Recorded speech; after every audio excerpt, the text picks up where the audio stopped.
उराय नमस्कार मित्रांनो, नागरिक माहिती मंच यूट्यूब चॅनलवरती आपले पुन्हा एकदा सहर्ष स्वागत आहे. मित्रांनो, आजच्या या व्हिडिओमध्ये आपण राज्य सरकारने ई-पीक पाहणीबाबत घेतलेल्या अत्यंत महत्त्वाच्या निर्णयाची सविस्तर माहिती जाणून घेणार आहोत. 3 ऑगस्ट 2026 रोजी शासनाने नवीन शासन निर्णय जारी केला असून त्यामध्ये ई-पीक पाहणीची संपूर्ण कार्यपद्धती बदलण्यात आली आहे.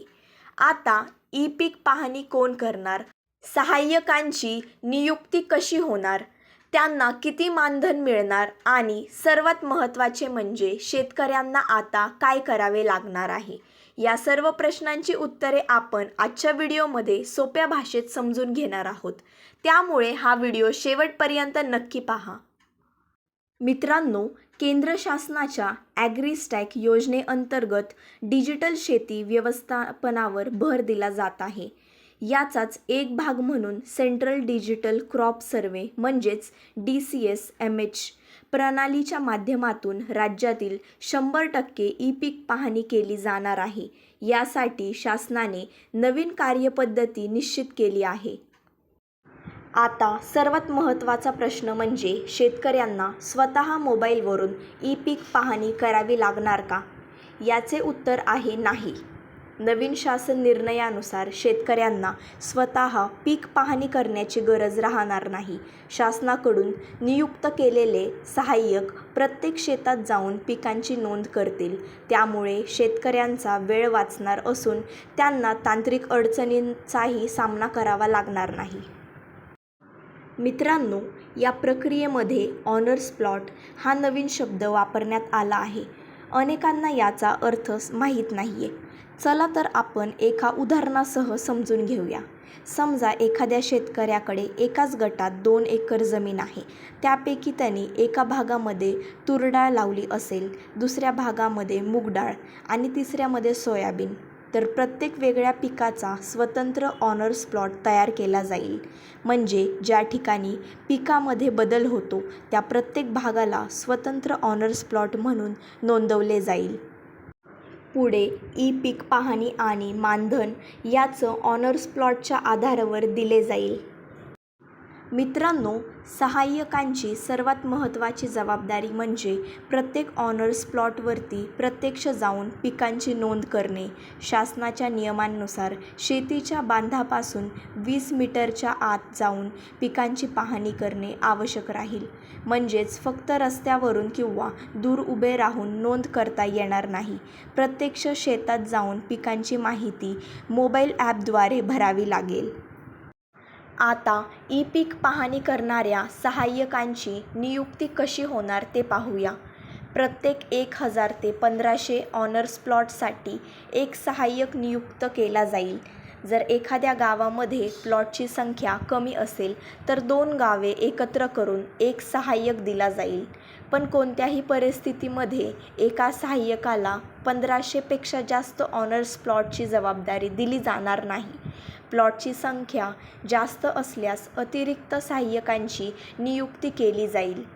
आता प्रश्न येतो, हे सहाय्यक कोण असतील? शासनाने यासाठी काही पात्र घटक निश्चित केले आहेत. यामध्ये कोतवाल, ग्राम रोजगार सेवक, आशा सेविका, उपजीविका अभियान कर्मचारी, CSC केंद्र चालक, ग्रामस्तरावर मानधनावर काम करणारे कर्मचारी यांना प्राधान्य दिले जाईल. जर हे उपलब्ध नसतील तर माय भारत पोर्टलवर नोंदणीकृत नेहरू युवा स्वयंसेवकांची नियुक्ती केली जाईल. सहाय्यकांची नोंदणी आधार क्रमांकांशी जोडलेल्या मोबाईल क्रमांकावर येणाऱ्या OTPद्वारे केली जाईल.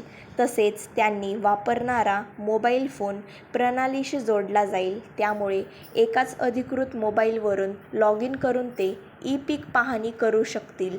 यामुळे गैरवापर टाळण्यास मदत होणार आहे. सहाय्यकांनी केलेल्या नोंदीची पडताळणी ग्राम महसूल अधिकारी करतील. जर नोंदी योग्य असतील तर त्या मंजूर करून गाव नमुना क्रमांक 12 मध्ये प्रतिबिंबित केल्या जातील. जर काही चुका आढळल्यास त्या दुरुस्तीसाठी परत सहाय्यकाकडे पाठवल्या जातील आणि आवश्यक बदल करून पुन्हा नोंद सादर करता येईल. मित्रांनो, या संपूर्ण प्रक्रियेमध्ये शेतकऱ्यांना आता फारशी धावपळ करावी लागणार नाहीये. शासनाने नियुक्त केलेले सहाय्यक स्वतः शेतात जाऊन पिकांची माहिती गोळा करतील. त्यामुळे मोबाईल ॲप्स वापरणे, नोंदणी करणे किंवा तांत्रिक अडचणींना सामोरे जाण्याची गरज पडणार नाहीये. जरी पीक पाहणीची प्रक्रिया 1 ऑगस्टपासून सुरू करण्याचे नियोजन होते, तरी काही तांत्रिक बदल आणि प्रशासकीय मंजुरी बाकी असल्यामुळे त्यामध्ये थोडा विलंब झाला. आता शासन निर्णय लागू झाल्यानंतर तहसील स्तरावरून सहाय्यकांना सूचना दिल्या जातील. त्यानंतर त्यांना मोबाईलवर संदेश प्राप्त होताच ते प्रत्यक्ष शेतात जाऊन ई-पीक पाहणी सुरू करतील. तर मित्रांनो, हा होता 3 ऑगस्ट 2026 रोजीच्या शासन निर्णयातील सर्व महत्त्वाच्या बदलांचा संपूर्ण आढावा. तर मित्रांनो, मला हा व्हिडिओ आवडला असेल तर व्हिडिओला लाईक करा, तुमच्या सर्व मित्रांसोबत देखील व्हिडिओ शेअर करा आणि तुम्ही या चॅनलवरती नवे असाल तर चॅनलला सबस्क्राईब करा आणि बेल आयकॉन दाबायला विसरू नका. जय शिवराय. धन्यवाद.